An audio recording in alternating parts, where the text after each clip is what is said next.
Hi, my name is Jessica Susi. My project consisted of characterizing mixed gas and liquid carbon dioxide streams using regression to adjust the measured mass flow rates, which can be erroneous, to better predict the actual mass flow rate. The data set that I used was collected from experiments done at the University of Kent. They put it in the UK Carbon Capture and Sequestration Data Repository. What they were experiments where they measured the flow rates of pure gas and pure liquid streams, combined the streams, and then measured the flow rate of the mixed stream.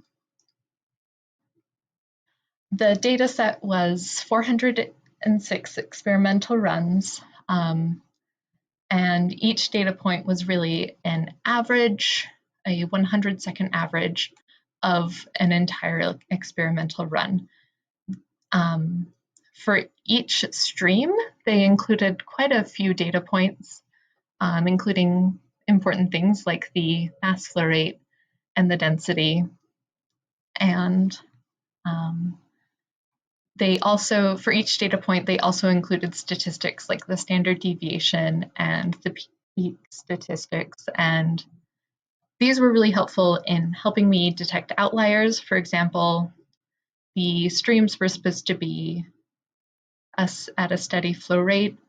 For some of the gas phase streams, I noticed that the standard deviation was quite high, and these corresponded to some problematic data like the mass flow rate being negative or a density that indicates that it was indeed not a gas. So I removed 16 outliers and had 309 data points to work with. A quick note on how they characterize these streams. The flow meters that they used are called Coriolis meters, and they're somewhat special in that they measure mass flow rate instead of volumetric flow rate. And they can also be used to characterize the density of the fluid flowing through them. How they work is that the fluid is split into these two oscillating tubes. As the fluid flows through the oscillating system, the Coriolis effect causes the fluid to twist the tubes, and they end up oscillating out of phase. This phase shift is proportional to the mass flow rate. And then the frequency of the oscillations is related to the density of the fluid. They tend to be really accurate for single phase streams, but are not as accurate in two-phase streams. So these are data from my data set, and it compares the relative error of the apparent mass flow rate measured on the mixed stream to the liquid and gas flow rates. As you can see, at low flow rates, it tends to be quite erroneous. And then as the gas volume fraction increases, the error also tends to increase. So my goal with this data is to take the two-phase flow data, which is maybe more representative of what you would encounter in the real world, and predict the actual mass flow rate and the gas volume fraction. So for the mass flow rate, for the actual mass flow rate, unsurprisingly, the apparent mass flow rate and the time shift, which is how the Coriolis meter calculates mass flow rate, are very highly correlated. Note that this is a logarithmic scale. But for my models, I also included some of the other somewhat higher scoring features, like the pressure drop, the two-phase signal that indicates that there's both gas and liquid in the stream, the drive level that oscillates the tubes, and the frequency of oscillation, which is related to the density of the fluid. For the gas volume fraction, again, the most strongly correlated features are not a huge surprise. The density and the frequency, which is how the Coriolis meter calculates the density, were highly correlated with the gas volume fraction, but I also included these other 4 features. The regressors that I used were things that we've seen and dealt with all semester long, but the novel part of my final project was that I added hyperparameter tuning. For something like k-nearest neighbors, it's not really hard to guess and check and see how many neighbors would be a good choice for a model.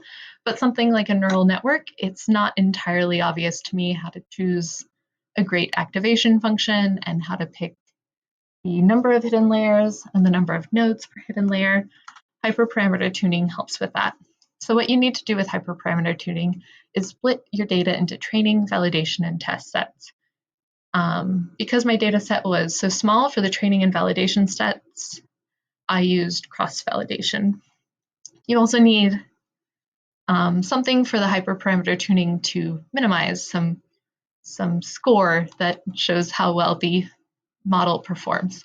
What I used was the mean R-squared score across my 5-fold cross-validation sets. You also need to tell the hyperparameter tuning where to look for the hyperparameters you want to tune. For example, for XGBoost, it has decision trees where you can specify the maximum depth. The default is 6, and I allowed it to search over the space from 2 to 15, a depth of 2 to 15. The tuning algorithm provided by HyperOpt will kind of smartly note which hyperparameters perform well and maybe search more in the neighborhood of those, rather than doing something less refined like a random grid search. And then over some number of trials, you see which hyperparameters perform the best. So for my results, specifically with hyperparameter tuning, which is frankly what I was most interested in this project, applying it on some methods didn't really do too much. For example, the default XGBoost method worked really well for predicting the actual mass flow rate. Tuning it did improve it slightly, but I would really call these improvements quite trivial. For other methods that maybe performed quite poorly, it can only do so much. So it did improve the support vector regressor that predicted the gas volume fraction, but this tuned model actually performed worse than all of my other untuned models on gas volume fraction. However, in some cases, it can really do quite a bit. For the gas volume fraction, the default neural network did okay, but was maybe not as successful at high gas volume fractions. Tuning it really improved the model, and this ended up being my best performer for gas volume fraction. So the models that I recommend for gas volume fraction specifically are either that tuned neural network that I was just talking about, or my linear regressor that has this regularization parameter that's a little different than the default. Realistically, probably the linear model is a better choice to use.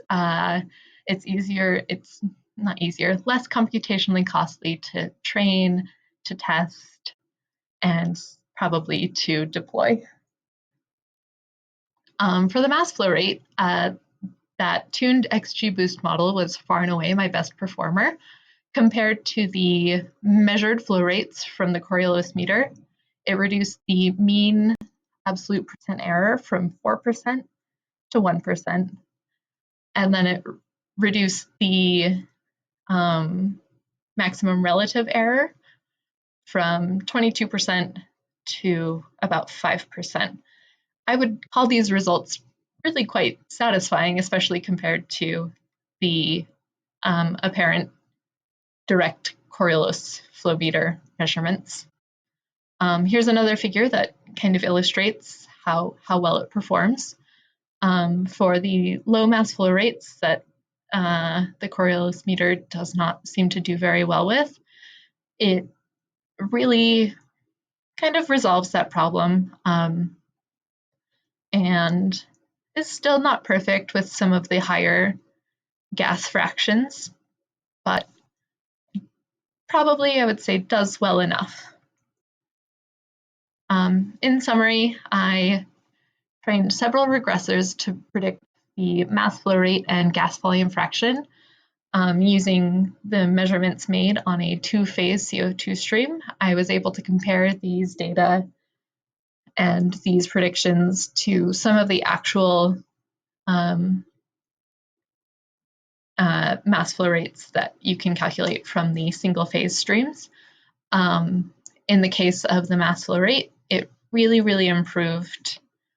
It quite improved over using just the Coriolis measurements. Some caveats to my results. It's kind of a small data set that was run on a single experimental setup with steady flow at constant temperature and pressure. These are probably not the conditions you'd see in the real world. In order to extend this model to be used in the real world, you definitely need to collect more data and investigate and evaluate more models. For me, the part of the project that was most compelling was the hyperparameter tuning.